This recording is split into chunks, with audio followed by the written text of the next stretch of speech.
રહેલા દરેક આગેવાનોને મારા જય માતાજી છે અને આપણા પધારેલા ગુરુદેવને ખૂબ ખૂબ વંદન છે. અને ખાસ અનુભવ તો કહું તો ઘણા વિવિધ અનુભવ થયેલા છે. પણ આ સમૂહ લગ્ન છે, સમૂહ લગ્નમાં દીકરીઓના સમૂહ લગ્ન છે તો ખાસ એટલું કહીશ કે આપણે ક્ષત્રિય છીએ એટલે ખૂન થોડું ગરમ હોય. ખરી વાત બધાનું ખૂન ગરમ હોય, પણ દીકરીના બાપ થઈને લગ્ન કરાવવાના એ સમજીને આગળ હેડવાનું. કારણ કે આપણા ઓગણે પ્રસંગ હોય તો આપણે શું કરીએ, દીકરીનો પ્રસંગ હોય તો શું કરીએ, થોડું નમતું નાખીને હેડીએ ને દરેક પ્રસંગમાં કે દીકરીનો બાપ છે. પણ અત્યારે એવું એટલું નથી, એટલું પહેલા જેવું નથી રહ્યું. સામેવાળા પણ આપણને એટલો સપોર્ટ કરતા હોય છે તો આપણે પણ એ રીતે જ રહેવાનું કે દીકરીના લગ્ન છે એવી રીતે જ આપણે સામેલાનું પણ માન સન્માન જાળવવાનું.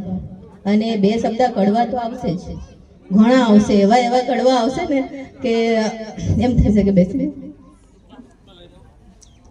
એવા કડવા શબ્દો આવશે. પણ ઉતારજો, ગળે રાખજો અને સેવા કરજો. દીકરીઓની સેવા છે. દીકરી કણ ખાય ને તો મને ખબર છે કે દીકરી કણ ખાય ને તો ઘણું મણ વધે, આપણા ઘરમાં કોઠારો ભરાય. અને ભોણે જીવ ખાય ને તો ભોણું ભરાય. એટલું કે 52 ભોગ આપણે માતાને ધરાઈ શકીએ એટલું આપણા ઘરમાં કણ ભરાય. કે જોશીઓ ખાય ને પેલા બ્રાહ્મણો ખાય એવી વાત છે કે ભોણેજીઓ આવે ને તો હંમેશા આવકારો ધરજો. કુવાસી આવે તો હંમેશા એને આવકારો ધરજો. એટલે આપણે આ દરેક કુવાસીને આપણે લગ્ન કરાવીએ છીએ. એટલે હું તો એટલું જ કહીશ કે આવો ધન ભાગ ક્યાંય જલ્દી મળે નહીં.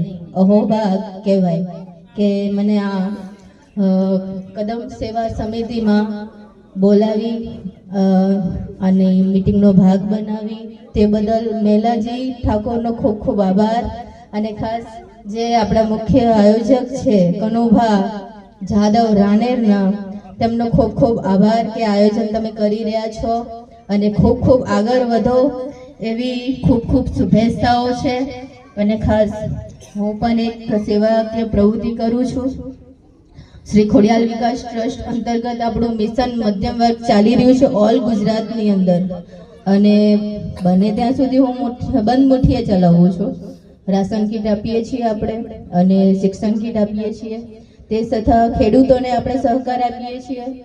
અને ખાસ સુવાવડી બાઈને કે નવી હોય, હવે પરિસ્થિતિ તો બધાની સરખી ના હોય, પણ સુવાવડમાં શરીર આખું ભાગી જાય અને પરિસ્થિતિ ખરાબ હોય એના કારણે એ લોકોને શરીર મજબૂત કરવા માટે થઈને ઘણો સહયોગ નથી મળતો અને એ લોકો બહાર બોલી નથી શકતા. મધ્યમ વર્ગમાં કેવું કે એ લોકો કમાઈને ખાતા હોય એટલે હાથ લાંબો કરવો જલ્દી કોઈનામાં આવતો નથી.